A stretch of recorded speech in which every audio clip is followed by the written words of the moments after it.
नमस्कार साथीहरु, स्वागत छ तपाईहरुलाई आजको यो भिडियोमा। आजको यो छोटो भिडियो मार्फत चाहिँ म तपाईहरुलाई इसेवाबाट कसरी रिचार्ज गर्ने भनेर सिकाउने छु।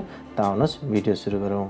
इसेवाबाट रिचार्ज गर्नको लागि तपाईले सर्वप्रथम आफ्नो इसेवा एप्लिकेसन खोल्नुहोस्। यदि तपाईको इसेवा आइडी छैन भने इसेवा आइडी कसरी बनाउने भनेर चाहिँ मैले अगाडि नै भिडियो बनाइसकेको छु। तपाईले त्यो भिडियो हेरेर आफ्नो इसेवाको आइडी पासवर्ड बनाउन सक्नुहुन्छ। अब तपाईलाई मोबाइल रिचार्ज गर्नको लागि त्यो टपअप लेखेको ठाउँमा क्लिक गर्नुहोस्।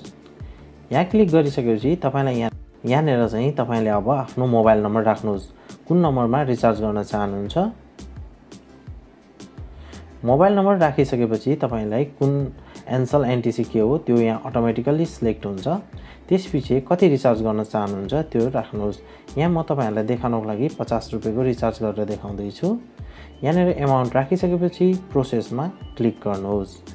प्रोसेसमा क्लिक गरिसकेपछि तपाईहरुलाई यस्तो खाली इन्टरफेस खुल्छ। यहाँनेर तपाईले कन्फर्ममा क्लिक गर्नुहोस्। कन्फर्ममा क्लिक गरिसकेपछि तपाईले इसेवामा राख्नुभएको ट्रान्ज्याक्सन पिन माग्छ या त यदि तपाईले फिंगरप्रिन्टहरु सेट गर्नुभएको छ भने चाहिँ त्यही माग्छ। मैले यहाँनेर फिंगरप्रिन्ट राखेको छु। फिंगरप्रिन्ट राखे। यदि फिंगरप्रिन्ट नभएको खण्डमा चाहिँ तपाईहरुलाई जुन इसेवामा तपाईले ट्रान्ज्याक्सन पिन राख्नुभएको हुन्छ त्यो ट्रान्ज्याक्सन पिन चाहिँ यहाँनेर राख्नुहोस्। ट्रान्ज्याक्सन पिन राखिसकेपछि तपाईलाई यसरी सक्सेसफुल भनेर चाहिँ आउनेछ। पेमेन्ट सक्सेसफुल र 50 रुपैयाँ चाहिँ मेरो रिचार्ज भइसकेको छ। यसरी चाहिँ हामीले इसेवाबाट सजिलैसँग रिचार्ज आफ्नो या त आफ्नो साथीभाइहरुको रिचार्ज गरिदिन सक्छौं।